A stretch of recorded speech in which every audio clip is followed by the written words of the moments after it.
Today we're talking about some of our favorite magic items from Ravnica. I hope I have enough mana. Welcome to the Blue Dragon Guild, a channel all about Dungeons and Dragons. I'm Baron. And I'm Mackenzie. Guildmaster's Guide to Ravnica. I like this book. It's pretty good. I do enjoy it. We played a little bit out of it when it first came out. There is a ton of amazing content in here.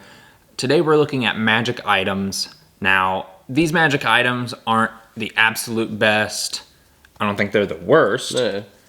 But they're the ones that both Mackenzie and I liked the most. Ones that we would see ourselves using with characters that we have or that we want to play. We've each selected 3 items for this. We haven't spoke about them whatsoever. When selecting mine, I actually did not use anything that had to do with the guilds, because some of those tie into when you actually had to use them or be a part of that guild. It feels like if you're not really doing a magic campaign, it's hard to bring those items over. I mean, I'm sure you can. You could just take off, hey, I don't want to have the guild as one of the items, which is, all fine. Oh, yeah, absolutely. So, Mackenzie, what's the first item that you picked? The first item picked was Illusionist Bracers. Ooh. It's a very rare item and has to be attuned by a spellcaster. I actually enjoy this card in Magic, so I enjoyed this. It's a powerful illusionist of House Demir, but it doesn't say you have to be of any of those houses to actually do this. While wearing the bracers, whenever you cast a cantrip, you can use a bonus action on the same turn to cast that cantrip for a second time. Ooh. So I just really like that. I know it's kind of, cantrip stuff might be a little weaker, but I mean, I'm sure you're not going to be like light. Maybe you will. But it was just cool because it was one of those things where it just double copied. Yeah, I really liked that. I can already see using this with a warlock. Mm-hmm. And get your Eldritch Blast going. Go twice. Yep, I think that would be really fun. Really any of the cantrips, I mean, with the exception of light, those damaging cantrips, I really think this would be fun. I'm thinking Toll the Dead, Fire Bolt. And it's in the same turn, so it's not like cast automatically. You can cast, I guess, move and do your thing, and then do it again. So you might be able to just hit something, move, hit something else. Yeah, I like this. I would absolutely use this on the Warlock that I have. I would use this on any caster, really. So I really like that one. I like it. All right, Baron, what is the first item you selected in Ravnica? The first item that I selected, it's one that we actually both have talked about before. It's the Mizium Armor. Yep. When wearing this armor, critical hits against you become normal hits. Amazing. So like the adamantine armor. But whenever you have to make a strength or a con save against a magical effect, any damage you would take on a successful save is now reduced to 0 instead of the normal half. That's really good. There's not... It's like a rogue feat, just differently. Yeah, it works like evasion for the monks and the rogues, but it's with strength and con stuff.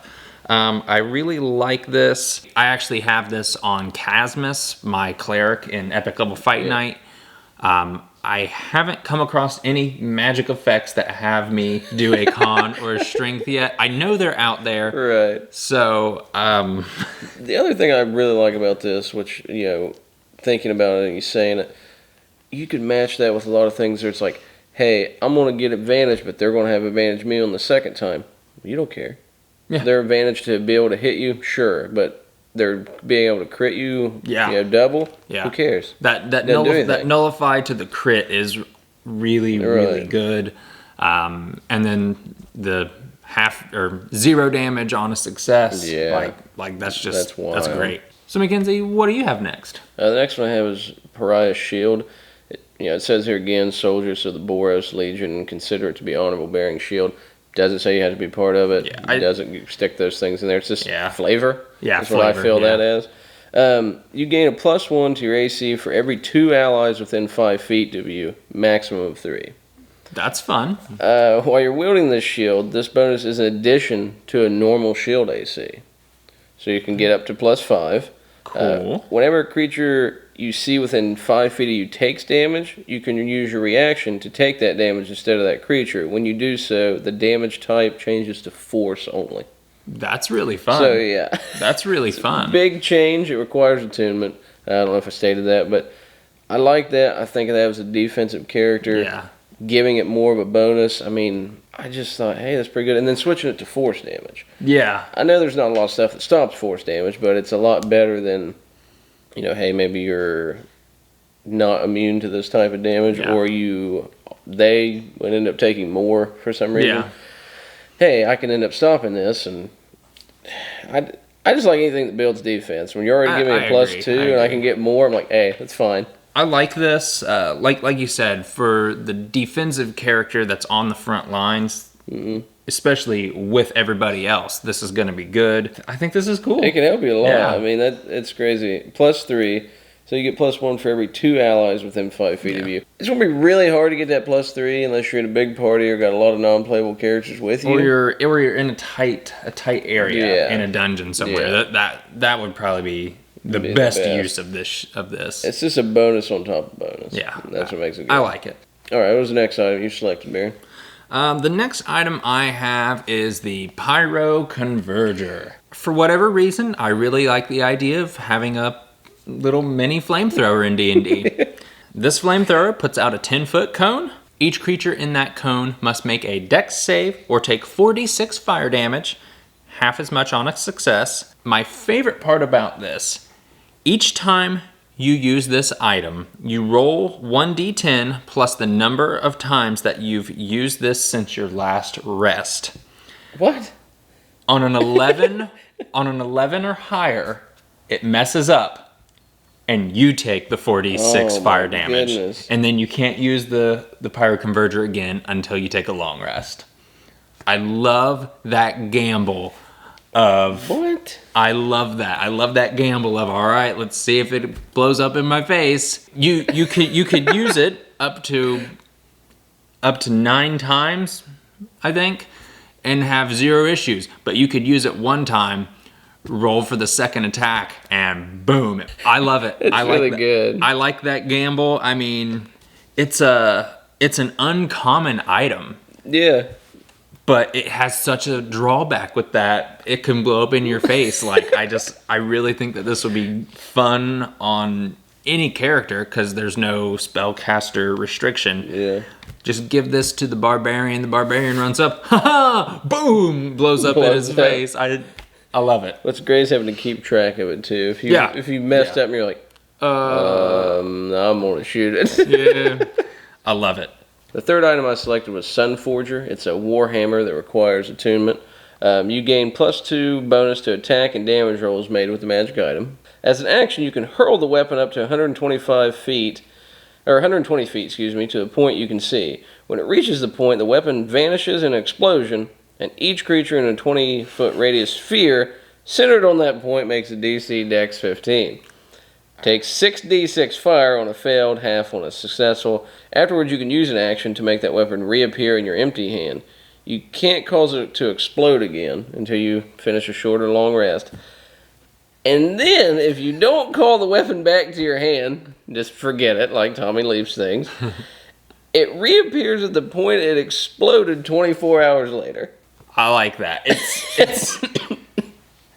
It's kind of like Thor's hammer. Right. Just throw it down and boom. Explodes. And you have to remember to make it come back as an action. If you do forget it there, it makes you no longer attuned to it, so it just stays there. And it's like, oh, that's where that lives now. Yep. But yeah, it's kind of interesting. It's kind of like the fire thing. 6d6 fire is pretty good. Pretty good. So that's a rare. That's a rare item. So you want to leave your rare items laying around. Yeah. The next item I have is the Skyblinder Staff. This is a magic quarterstaff. It gives you a +1 to your attack and your damage rolls.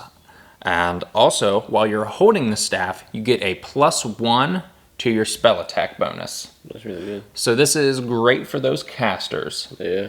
And even better, when a flying creature that you can see within 30 feet of you makes an attack against you, you can use your reaction to cause the staff to flare up. It gives them disadvantage on the attack roll, and they have to make a con save or be blinded until their next turn. If you're a spellcaster, you're not really going to be attacking in melee very often. In the event that it happens, you have that magic weapon that gets past those resistances that many monsters have. The best thing is that +1 to your spell attack bonus. Yeah. So this is going to be helpful. great for warlocks, going to be great for, really great for any of the spellcasters, but warlocks, their bread and butter is that Eldritch Blast that we keep making fun of. But I'm thinking a cleric with the guiding bolt. Yeah. This is going to be really fun, really helpful.